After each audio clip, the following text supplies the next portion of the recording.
Hello everyone. Welcome back to Lady Show English.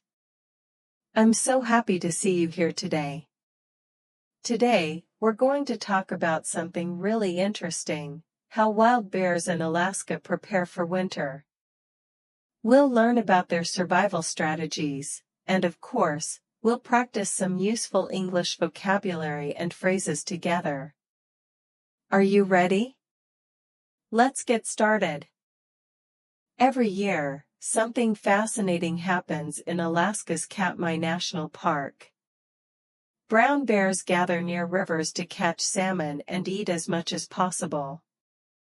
Why? Because they need to gain weight before winter comes. You see, during winter, bears hibernate. This means they sleep for several months without eating. So in autumn, they must eat huge amounts of food to store fat in their bodies. The fatter they are, the better their chances of surviving the long, cold winter. Before we continue with the story, let me teach you some key vocabulary that will help you understand this topic better. First, we have the word hibernate. This is a verb, and the pronunciation is hibernate. It means to sleep through winter, like what bears do. For example, bears hibernate in caves during winter. The related noun form is hibernation, which refers to the state of hibernating. Next, we have the phrase gain weight, which means to increase body weight. This is a very common phrase in English. The opposite is lose weight. For example, I gained weight during the holidays because I ate too much. And finally, the verb store, which means to keep something for later use. For example, squirrels store nuts for winter. We also use this word for data, like store your files in the cloud. Now that we understand why bears need to eat so much, let me tell you about something really fun that the park created. The park rangers came up with an online competition called Fat Bear Week. Every year, people from around the world can vote for their favorite bear online. There's a live camera that shows the bears catching salmon in the river. Viewers can watch the bears and choose which one they think is the fattest or most impressive. It's like a popularity contest for bears. This year, 12 bears competed in the contest. Each bear has a number instead of a name. The competition was very close, but in the end, bear number 32, nicknamed Chunk, won the title. Let me pause here to teach you some useful words and phrases related to competition. First, we have compete, which is a verb pronounced compete. The noun forms are competition and competitor. For example, athletes compete in the Olympics. We can use phrases like compete against someone or compete with someone. Next is the phrase vote for, which means to choose someone or something in an election or contest. For example, who did you vote for in the election? The related phrase is vote against, which means to vote in opposition. And finally, nicknamed, which is the past tense or past participle of the verb nickname. It means to give someone an informal name. For example, my friend is nicknamed Sunshine because she's always happy. Speaking of learning, let me teach you an important grammar structure we saw in our story. It's the pattern, the plus comparative adjective, the plus comparative adjective. This structure means the more, the more. The example from our story is the fatter they are, the better their chances of survival. Here are more examples. The more you practice, the better you become. The harder you work, the more successful you'll be. The bigger the bear, the more food it needs. This structure is very useful for showing cause and effect relationships. Now let me tell you more about this year's winner. Bear 32, or Chunk, had an inspiring story. Earlier in the season, he had a jaw injury that made it difficult to catch salmon. Many people worried he wouldn't survive. But Chunk didn't give up. He kept trying, and his jaw healed over time. His determination impressed boaters. In the semi-final round, Chunk defeated another bear called Flotado with about 70% of the votes. Then in the final round, he beat Bear 856 with 60% of the votes. That's 96,350 votes. Chunk's victory is like a Cinderella story, when someone unexpected succeeds against the odds. This brings us to some very useful word combinations that native speakers use all the time. First, give up is a phrasal verb that means to stop trying or to quit. For example, don't give up. Keep trying. The opposite would be keep going or persist. Next, we have the idiom against the odds, which means to succeed despite difficulties or when the chances are low. For example, she succeeded against the odds and became a doctor. A similar phrase is overcome obstacles. Then there's over time, which is a time adverbial phrase meaning gradually or as time passes. For example, your English will improve over time. Similar expressions include gradually or little by little. And finally, Cinderella story is an idiom that refers to an unexpected success by someone who was overlooked or underestimated. For example, the small team's championship win was a real Cinderella story. Since we're talking about bears and nature, let's expand our vocabulary about wildlife and survival. This will be really useful if you want to watch nature documentaries or read articles about animals in English. First, let's look at animal behavior vocabulary. We have forage, which means to search for food. For example, bears forage for berries in the forest. Then there's predator, which refers to an animal that hunts others, and prey, which is an animal that is hunted.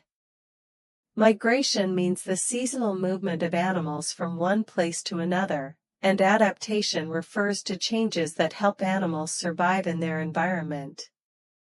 Now let's learn some survival-related phrases.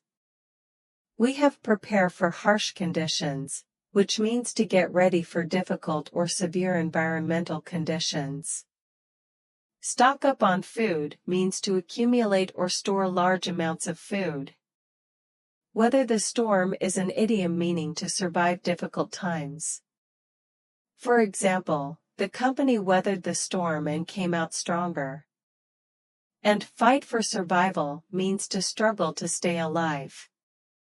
Let me show you something interesting about how we can express the same idea in different ways, depending on the situation.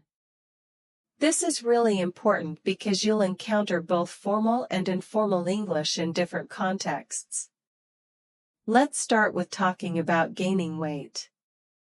In formal English, we might say the bear needs to increase its body mass before winter. In informal English, we'd say the bear needs to pack on the pounds before winter. And in very informal English, we might say the bear needs to bulk up for winter. When talking about competition, formally we'd say the bears participated in an annual competition. Informally, the bears competed in a yearly contest.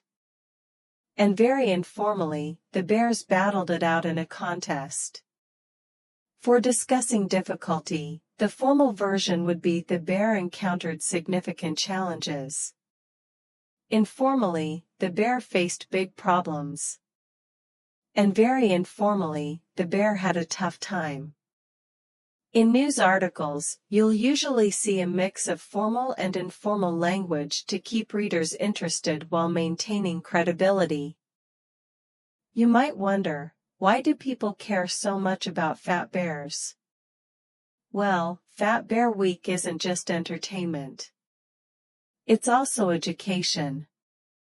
The competition helps people learn about several important topics. First, there's wildlife conservation, which means protecting animals and their habitats.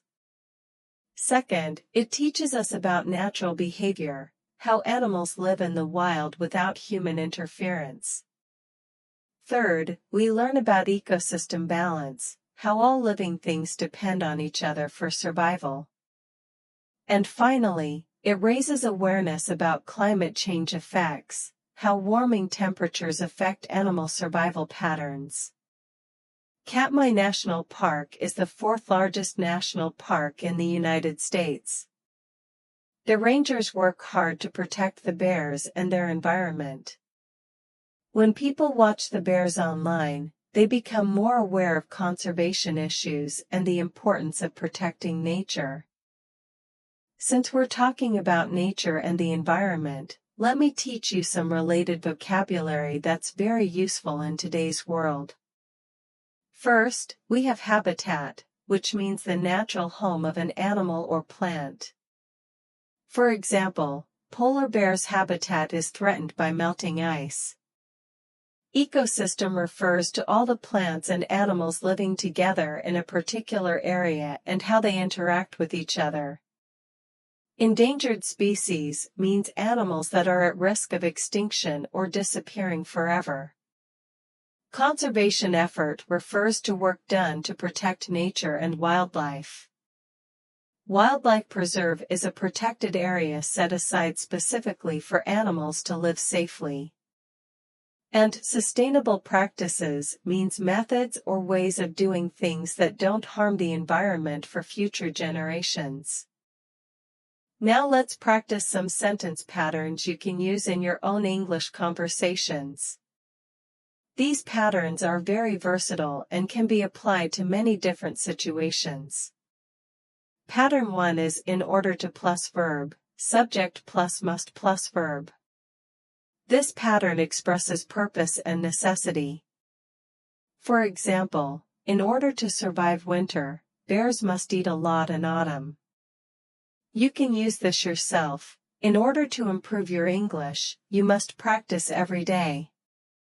Pattern 2 is not only, but also. This structure emphasizes that something has two important qualities. For example, Fat Bear Week is not only entertaining but also educational.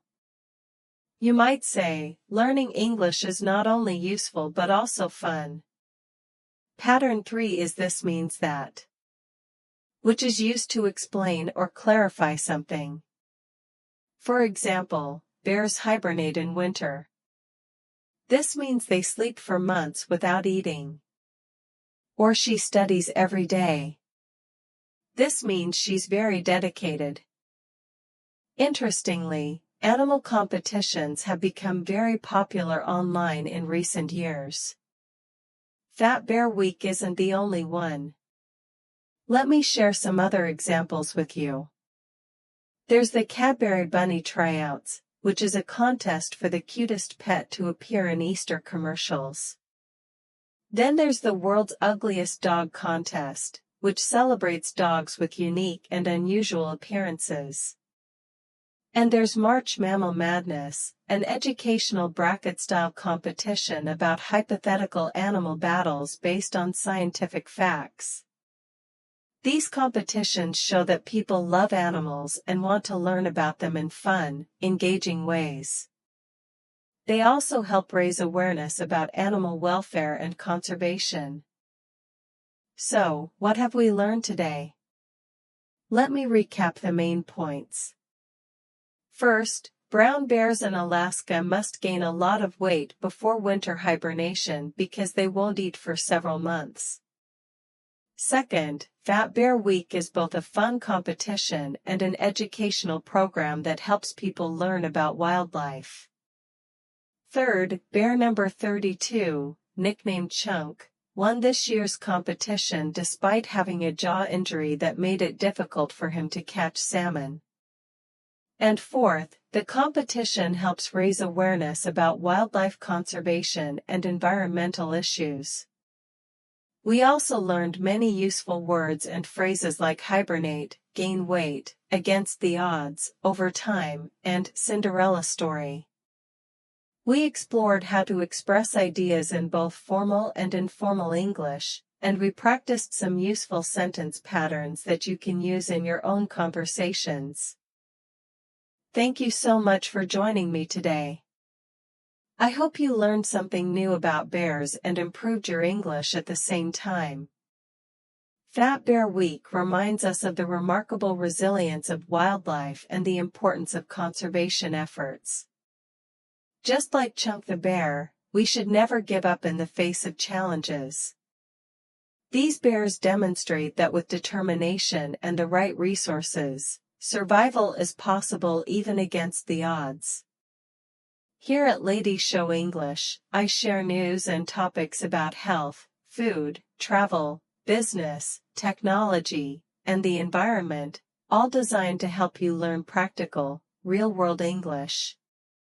If you enjoyed this content, please give it a thumbs up, subscribe to the channel, and don't forget to hit that notification bell so you won't miss any future videos.